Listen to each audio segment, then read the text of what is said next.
আসসালামু আলাইকুম বন্ধুরা, আশা করি সবাই ভালো আছেন। আজকের ভিডিওটি অত্যন্ত গুরুত্বপূর্ণ একটি ভিডিও। স্পেশালি আমরা যারা বিকাশ অ্যাপ থেকে সেন্ড মানি করতে পারি না। সেন্ড মানি মূলত হচ্ছে পার্সোনাল নাম্বার থেকে পার্সোনাল নাম্বারে টাকা প্রবেশ করানো বা পাঠানো। তো আমরা আজকে শিখব সহজেই কিভাবে বিকাশ অ্যাপ থেকে সেন্ড মানি করা যায়।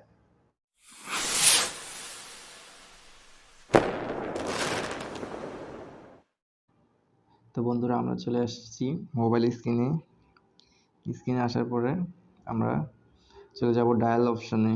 তো একটা কথা বলে রাখি, আমার এটা অ্যান্ড্রয়েড ফোন, তাই আমি অ্যান্ড্রয়েড ফোন দিয়ে দেখাচ্ছি। আপনারা বাটন ফোন দিয়ে সেম একইভাবে সেন্ড মানি করতে পারবেন। তো আমি চলে যাচ্ছি এখন ডায়াল অপশনে।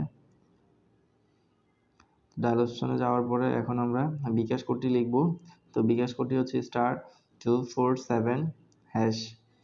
এখন আমরা ডায়াল করছি। ডায়াল করার পরে এরকম একটা মেনু আসবে। আসার পরে প্রথম অপশনটি অর্থাৎ সেন্ড মানি আমরা লিখে সেন্ডে দিব। তারপর এখন আপনি আপনার এন্টার রিসিভ বিকাশ অ্যাকাউন্ট নাম্বার অর্থাৎ যে নাম্বারে পাঠাতে চাচ্ছেন ওই নাম্বারটি প্রবেশ করাবেন। তো আমি এখানে একটা নাম্বার প্রবেশ করাচ্ছি।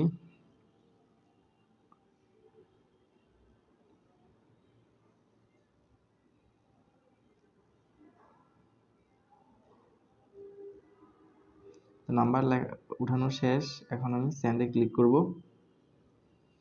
সেন্ডে ক্লিক করার পরে এখন আপনি কত টাকা পাঠাতে চাচ্ছেন ওই টাকার অ্যামাউন্টটা দিবেন। তো আমি দিচ্ছি এক্সাম্পল 50 টাকা।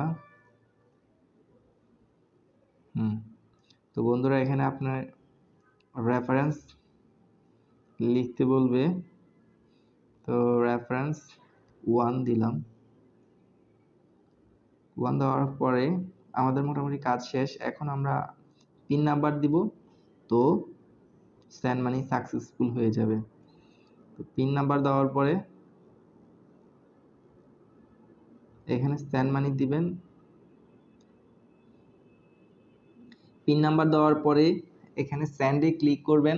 ক্লিক করার পর আপনার সেন্ড মানি সাকসেস হয়ে যাবে। এই ছিল আজকের ভিডিও। আশা করি আপনারা বিকাশ অ্যাপ থেকে সেন্ড মানি করতে পারবেন খুব সহজেই।